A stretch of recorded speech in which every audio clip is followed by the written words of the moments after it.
દેહ દેશ એટલે દેશ પ્રત્યે આપણો જે દેશ છે એ પ્રદેશ એટલે ગુજરાત અને દેશ એટલે ભારત, એના પ્રત્યે આપણને અકારણ પ્રેમ હોવો જોઈએ. એક દાજ આપણા મનમાં હોવી જ જોઈએ. આ મારો દેશ છે. નથી જોતા આપણે પરદેશની અંદર ને બધે કેટલી દરેકને પોતપોતાના દેશ પ્રત્યે દાજ હોય છે કે પોતાના દેશ માટે કંઈ પણ કરી છૂટવા માટે તૈયાર હોય, તત્પર હોય.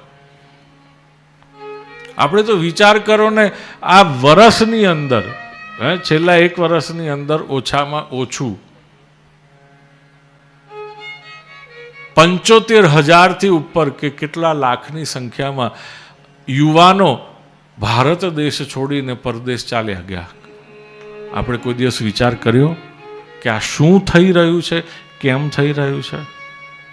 આની આપણા યુવાનો ઉપર શું અસર પડશે કે આવનારા ભવિષ્યના ભારત ઉપર શું અસર પડશે? કોઈ દિવસ વિચાર કરીએ જ ખરા? આપણે કેમ અહીંયા એવું વાતાવરણ સર્જી નથી શકતા આપણા દેશની અંદર કે આપણા યુવાનોને આપણા પોતાના દેશમાં રહેવું ગમે? એને એમ થાય કે ના, હું ખરેખર અહીંયા મારા ભારત દેશમાં જ રહું.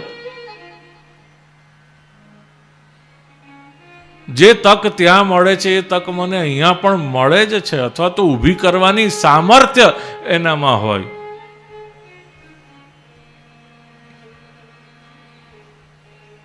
ઊભું કેમ ના કરી શકે? વડીલોને બધાને હું જ્યાં જઉં ત્યાં હાથ જોડી બે અને વિનંતી કરતો હોઉં છું કે ભાઈ, દેશમાં એવું વાતાવરણ ઊભું કરો કે આપણા યુવાધનને પોતાનો દેશ છોડી અને બીજાના દેશમાં જવું ન પડે ને બીજાની દાઢીમાં હાથ નાખવો ન પડે. અત્યારે જુઓ પરિસ્થિતિ ક્યાં કેવી છે. આખા દુનિયામાં જે હલચલ છે એ તમે જોતા જ હશો. મારાથી પણ કદાચ વધારે વાકેફ હશો તમે બધા. કેનેડામાં શું થઈ રહ્યું છે આપણા યુવાનો જોડે, કે અમેરિકામાં શું થઈ રહ્યું છે. છેલ્લા વર્ષની અંદર 150થી 250થી ઉપર તો યુવાનો અમેરિકામાં માર્યા ગયા. કેનેડામાં કેટલા માર્યા ગયા?